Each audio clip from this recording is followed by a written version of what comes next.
Remember আমি কিছুদিন আগে বলেছিলাম যে আমি একটা মেয়েকে আনফ্রেন্ড করতে যাচ্ছি, বিকজ আমি ওকে অনেক কাউন্সেলিং করিয়েছি, ওকে আমি কাউন্সিলরের কাছে যেতে বলেছি, ওকে আমি নতুন করে শুরু করতে বলেছিলাম যে তোর হাজব্যান্ড ওকে ছেড়ে চলে গেছিলো আরেকটা মেয়ের সাথে, this and that blah blah blah blah blah. And কিছুদিন পরে আমি জাস্ট ওর খোঁজ নেওয়ার জন্য ওর প্রোফাইলে গিয়ে দেখি যে ওর জামাইয়ের পরে মানুষের সাথে পারলে ঝগড়াঝাটি করতেছে, টিকটক করতেছে, তারপরে ছবি তুলতেছে, লাভি টাভি হয়ে আছে, অনেক রিলস টিল শেয়ার করতেছে। ওই জামাই যেই জামাই চলে গেছিল অন্য মেয়ের কাছে ওর গোল টোল সব কিছু নিয়ে।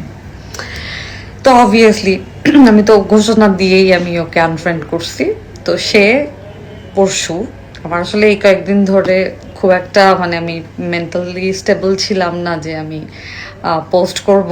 তো আমি ওকে রিপ্লাই করিনি, আমি জাস্ট আপনাদের সাথে শেয়ার করতে চাচ্ছি। আই হোপ সেও দেখবে।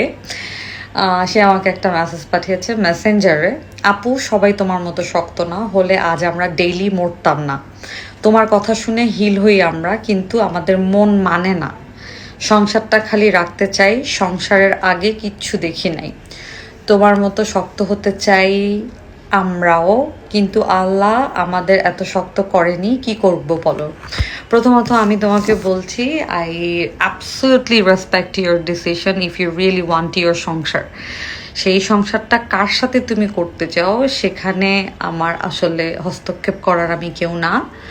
তবে সংসারই যদি করতে চাও সংসার করো, হাজব্যান্ডকে সময় দাও, কোয়ালিটি, তারপরে হচ্ছে হাজব্যান্ডের জন্য রান্না করো, হাজব্যান্ডকে অনেক অনেক সময় দাও। হ্যাঁ, একসাথে বসে তোমরা কাপল থেরাপি নাও, তুমি তোমার জন্য আলাদা করে থেরাপির ব্যবস্থা করো, কাউন্সেলিং মানে তোমার সাইকিয়াট্রিস্ট বা সাইকোলজিস্ট হুএভার যেটা তোমার জন্য প্রেফারেবল হয় তুমি তোমার জন্য হলে দেখাও, তোমার হাজব্যান্ডকে নিয়ে যাও, ইনস্টেড অফ লাভি ডাভি এই যে লোক দেখানো ফেক 2 দিনের জন্য ছবি আপলোড করা, জামাই নিয়ে প্রাউড ফিল করা, টিকটক বানানো, তারপরে ছবি শেয়ার করা।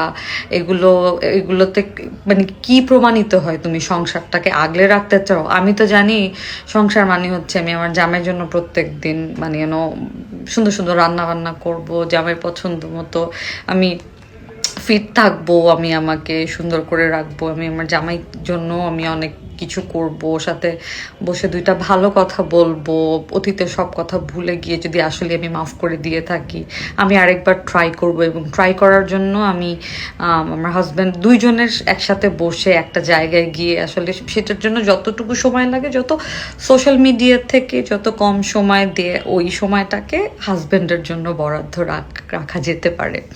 তো এই যে লোক দেখানো যে রিলস, টিকটক, জামাইয়ের জন্য স্টেটাস দেয়া, জামাইয়ের জন্য ঝগড়া করা ভর্তি, এগুলা না করে মানে আসলে তোমাকে কি বলছে না বলছে এগুলো তো কিছু মানুষ জানে, তুমি তো শুধু আমাকেই শেয়ার করো না, নিশ্চয়ই আরও কয়েক জনে তুমি বলো।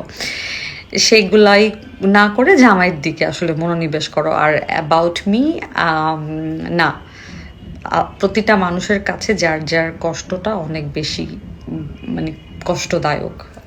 প্রত্যেকটা কষ্টই কিন্তু খুবই মানে হয় না যে টলারেট করা যায় না। তো সেই মুহূর্তে যেটা যেটা করণীয় সেটা হচ্ছে তাওয়াক্কুল রাখা, ধৈর্য ধরা, আর যেটা তোমার জন্য ভালো সেটা করা, এবং সেই জিনিসটাই করে। এরকম অনেক সময় আসে আমাদের প্রত্যেকেরই, যারা একটা সময় মনে হয় যে জীবনটা রেখে কি লাভ, বা জীবনের কোনো মূল্যই নেই, কেন এত কষ্ট, কেন এত কিছু। তবুও যারা প্রতিনিয়ত যারা চেষ্টা করে যাচ্ছে, জীবনের সাথে লড়ে যাচ্ছে, তাদের প্রত্যেককে আমার স্যালুট।